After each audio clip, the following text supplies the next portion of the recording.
Hi, hello, and welcome to my channel, Gilded Rose Tarot. Thank you so much for tuning in. Um, Hello, Scorpio. I'm here bringing you your January 2021 tarot scope tarot forecast. So let's get into this.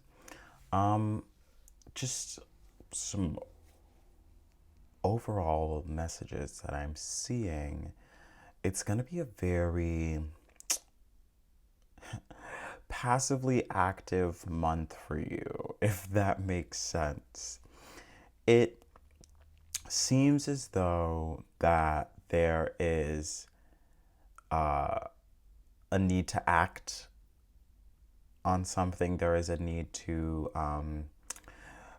there's like some project or something that has your attention and you're working on it, but you know all the work you're doing is just to get you to a new spot or phase in the project. You're not really working for like um a a goal just yet. I mean, like obviously you're working towards an end goal, but like what you're working on right now and what you'll be working on this month is just very, I don't even want to say fruitless. It's in a way that you know that this is just a means to an end. Does that make sense? Anyway, um the let's just get into these cards. I'm just gonna go card by card. Um, we have you showing up as a Seven of Swords, and to me, like it looks like you might have just suffered a loss, whether that's a person or something material. The absence of whatever was taken from you is pretty overwhelming. It's overwhelming in a sense that, like, if I pray that it's not a person that you lost, but say, like, you lost someone, and now you're like the this person is gone. I now have to like orchestrate a funeral. I have to now figure out how to go on and exist in this world without them because this person before used to really help me out. And if it's a material thing, you're like, oh, I lost that car that I love and I really don't have enough money to get a new car. So now I'm stuck having to use public transportation until I can save up enough to get a new car. It's also, I feel very linked to, since Saturn is showing up in this 10 of Wands, Saturn is all about like teaching us lessons that we kind of incarnate on Earth to learn. And so this, whatever this loss is definitely, there's a deeper lesson in it. There is a deeper lesson in it. Let's get into this week to week. Princess of Cups. Whenever I see the Page of Cups, I'm like creativity. Like you're very in your creative mind. You're very feeling. You're feeling very creative. You really would like to, you know, just share your creativity. It's kind of in the forefront of your mind. Page energies are very, they always come with a message, and there's always way more to it. Like, you know, when you like get a text from a friend and they're like, hey, can you want to work on this project with me? And you're like, sure, I'll help you. Then you start helping them and it's like, oh wait, this project's going to take way longer. Oh, actually we need another person. Oh, actually we actually need to stop by the store to buy all these things. And then Page of Cups, there's always to me more than meets the eye. So this could really result in there's maybe a creative project, a creative something that you kind of pick up or start up in lieu of this, in wake of this loss, or this overwhelmment that you're getting from The Seven of Swords, also because the Seven of Swords is someone's taking something from you, or you're taking something from yourself mentally. So make sure it's not you who's the one who's doing the taking, because you don't want to give yourself any unnecessary, unneeded overwhelmment, you know? Um, it's but back to the Page of Cups. It's that creativity. And so you might take up a creative project, but you don't really know where this creative project is going to lead you. You don't really know that this creative project is actually going to lead you into a new direction in your life. Um, this also, the Page of Cups talks about young water sign females. So this, I mean, I'm already seeing the Page of Cups as you. Um, and I mean, like that first week really could just be self-focused. You could really just be focusing on yourself. And like with the page energy, instead of focusing on ourselves in terms of like, okay, I'm going to really do the big picture stuff, you're focusing on yourself and you're really just taking care of like your immediate needs. What do I need? What is going to heal me right now? What is going to heal me right here, right now? Um, you may even be like starting to pray and getting back in touch with your spiritual self. If you haven't been praying a lot, like you might really start to pray this month. And I always recommend praying. I'm not too religious. I'm not religious at all. I'm not going to talk about any sort of religion. And you don't need to be religious to pray. I think everyone should be praying, because not only does that build up a rapport between you and spirit and your guides and your angels, it is also like helpful to know where you're at within yourself.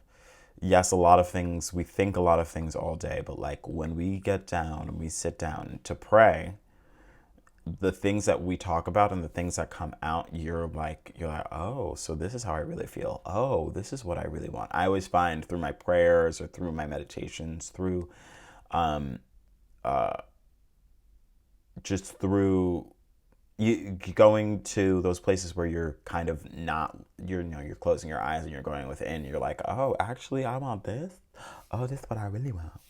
So yeah, use prayer to really ground yourself and tune into what you want and tune into what you need to kind of bring in. And like it looks like you guys really need guidance, and you're going to be asking for guidance. Second week 2, the Two of Wands.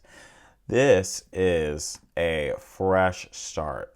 The Two of Wands, it's an amazing energy to see, because you are kind of ready to take the world by storm.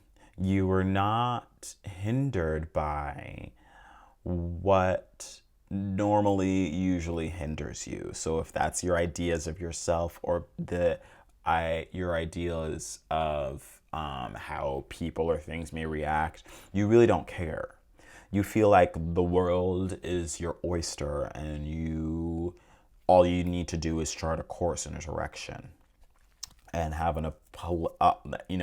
intention to where you want to go, because it's a new day. It's a whole new day. Like the Two of Wands is a brand new day. It's a new beginning. It's a new start, and you're kind of like, okay, what's it gonna be now? I'm motivated and ready to take this world by storm. You're kind of getting and like through this wake of a loss, or this energy of losing something, a huge blow, you may even also just feel the need. You're like, okay, I need to get a bird's eye view of everything that's happening. And you're kind of like looking big picture. You're like, okay, what does this mean for my future? What before I was on this path with this person, place, or thing, and this job, this idea, or whatever, now that I don't have that, now that that's taken from me, and now, or, now that I don't have that, I need to pull back, get a bird's eye view, and look at my big picture and rechart a course, because I need to know Now that that is out of the equation, what all of this means for me and how to move forward in it. Um, Week 3, the High Priestess. Your intuition is on point. The High Priestess is all about like, whenever I see the High Priestess and people are like, what should I do, this or this? I'm like, you already know what you should do. The High Priestess is always like, you already know what you should do. You already know how you feel. You already know what it is. You already know how to go about it within yourself. Not saying that like it's easy, not saying that, because usually a high priestess moment is like, I know what I really should be doing is like revamping this, this, and this, and I need to release this terrible habit. I need to do this. And it's like, yeah, I know I need to do all of that, but it's hard. It's hard. So I understand that the high priestess is kind of like an easier said than done sort of energy, but just know that like your intuition's on point. You like third week, you kind of really know what you need to do. And I mean, this also really ties to me to the first week, especially with like you getting in touch with your guides and your spirit through prayer and through meditation. The third week, that high priestess is kind of like you really feeling the power of that. You actually being aware of you being more in tune with yourself. You may even have like a feeling or a premonition about something in the third week. You'll really see it clearly, and you'll kind of be using your sixth sense and using your sixth sense to navigate the rest of this month to bring you to a new home base. Because I'm really feeling like, and I don't mean a new home base physically, because there's actually only one Pentacles card, so like it's really not about work. You really want to like find a home base within yourself. You want to find grounding within yourself, because there is something that kind of like shook up the surface. The the the Yeah, you'll really be using your intuition's going to be on point. You're going to just be really in tune, and you're going to feel the inflow of everything, and it'll be very natural for you to know what to do next. You won't really be fighting for answers or grabbing for answers. They'll kind of be right there. Fourth week, we have the Eight of Pentacles. And yeah, it's like after all that you've gone through, all that was like you feel was taken from you, you really get to that fourth week focusing in on rebuilding materially. If it was something that you lost, like you're like, you lost your car, like the fourth week, we can see like us having the means to get a new car. In the fourth week, we can see us having the means to get out of whatever problem, whatever this overwhelming Ten of Wands energy is. The Eight of Pentacles is really like materially focused on a project, on a creative project too. It's usually like, to me, it's one of the most creative Pentacle cards, because Three of Pentacles is pretty creative too, but Eight of Pentacles is very like, you are focusing on yourself and your own creativity. And you can see in this card, like she's looking down at that rose, and they're like, oh, like what? Hopefully my prize winning rose is going to win all the money in this year's state fair or whatever. I don't know, in my gardening competition.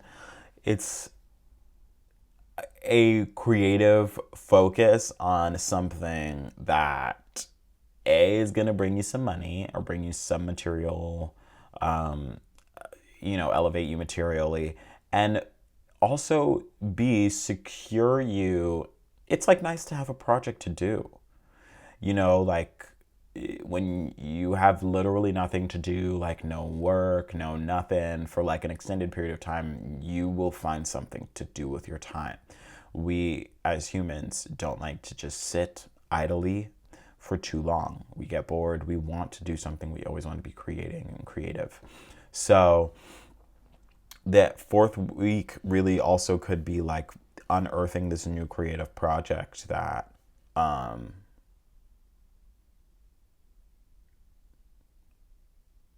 is really fulfilling and kind of giving you something to focus on.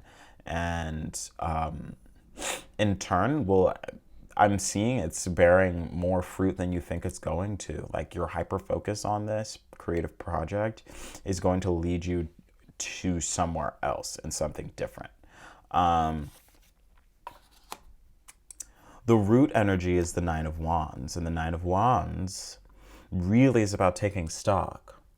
I'm seeing like we have 7, 8, 9, 10, and then 10 is 1, and then we have the 2 of Wands. So 7, 8, 9, 10, 1, 2. Something is definitely coming around the bend. There's a cycle that ends and restarts in January. Something comes to an end, transmutes into something else, and you're on a whole new path. Tens are really just ones to me because, I mean, literally in numerology, that is how it works. It's 1 to 9, 11, and 22. I mean, 33 and I think 44 too. And I'm not a numerology expert. That is, but you know, that's the extent of my knowledge. For the most part, but tens are ones. You know, like when you get to the end of something, it's something else, and when you get to the end of something, it's like completely different, but the same. It just transmutes into something else to deal with. You know, when you reach the end of a party and you're cleaning the party, it's like that's still the party, but instead of enjoying the party or planning the party and being in the party, it's cleaning the party, which is something completely different than a party, but it's still the party because you're cleaning the party. Does that make sense? It's very, like, it's something completely different, but also by way of what got you there, like the same as the thing that got you there. So, all that to say that there's a very ordered journey that you're going to be on in the month of January. And it may seem overwhelming, it may seem foggy. The only thing that you may know for certain is what you know about yourself. Um, and so all these other outside signals that we're used to getting about where to go and where to move forward don't really exist anymore. You kind of are working on your own intuition this January, Scorpio. But I love to see it. You guys are Scorpio. What a sign. Scorpio, sun, moon, and rising. And Scorpios are very in tune with their intuition. Um, Scorpio, like water signs usually are. So don't you won't need to do too much work. I mean, we're all on our own at our own levels of like being in touch with our intuition. So you know it's all relative, but know that like it's not. I always find my intuitive messages, the answers that come in are so obvious. It's like that didn't require much thought to get there. It's obvious. It's just kind of like, you know, the hard, difficult thing. The thing that's going to take a bit more time. Yeah. All right, Scorpio, thank you so much. Bye bye. Have a great January.